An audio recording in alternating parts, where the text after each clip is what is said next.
everybody. Here we are for day 3. I keep saying weeks, but day 3 of Civil War on Sunday. We are on chapter 5. Angel of the Battlefield. And that was right after Clara Barton arrived. Jack still didn't remember who Clara Barton was. He pulled out the Civil War book and read.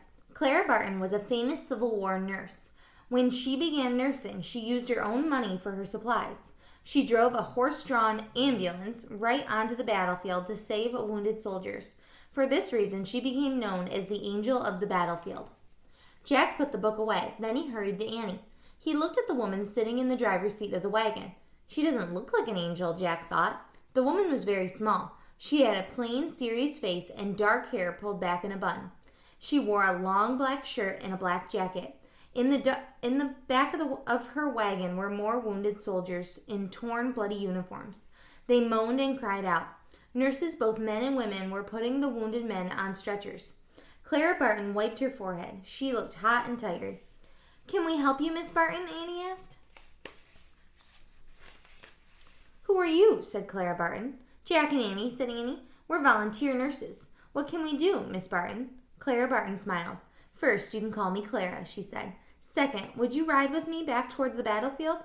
There are more wounded waiting to be picked up." "Sure," said Annie.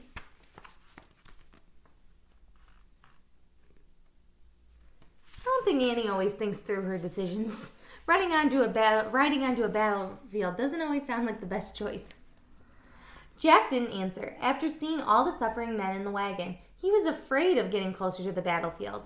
"And you?" Clara asked Jack, her dark, serious eyes looking right into his. Jack didn't want to admit that he was afraid. "Sure, no problem," he said. "Very good," said Clara Barton. "Let's go." Jack and Annie climbed up onto the driver's seat next to her. By now, all the soldiers had been taken out of the wagon. "Take care of my new family members," Clara called to the nurses. She snapped the reins. The horse-drawn ambulance rolled off, sending up clouds of dust. Chapter 6. Keep Low. The wagon jerked and swayed as it bumped over the dry ground. Jack felt as though he were frying in the hot sunlight. Dust from the road filled his eyes and throat. The boom of the cannons grew louder and louder. Jack heard popping sounds, too, like the noise of firecrackers. "What's that popping noise?" he shouted, blinded by the dust and sunlight. "Musket fire," said Clara. Jack remembered that muskets were long, old-fashioned guns. "What are those flashes?" asked Annie. Jack tried to open his eyes to see what she was talking about. He saw bright flashes of light in the distance and puffs of smoke in the sky.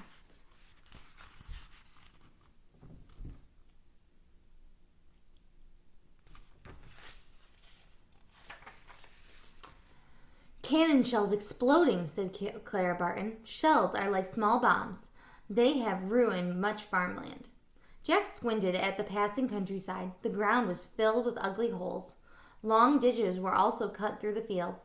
"Did the shells make those ditches too?" he asked. "No, those are the trenches the soldiers dug for the battle," Clara said. "Each side digs their own. Day after day they sit in the trenches, firing their muskets at one another." Jack tried to imagine how terrible it would be to sit in a trench all day, waiting to be shot or waiting to shoot someone else. "We have to get some water," said Clara. She drove the wagon to a narrow creek. A stream of water flowed downhill, running over rocks.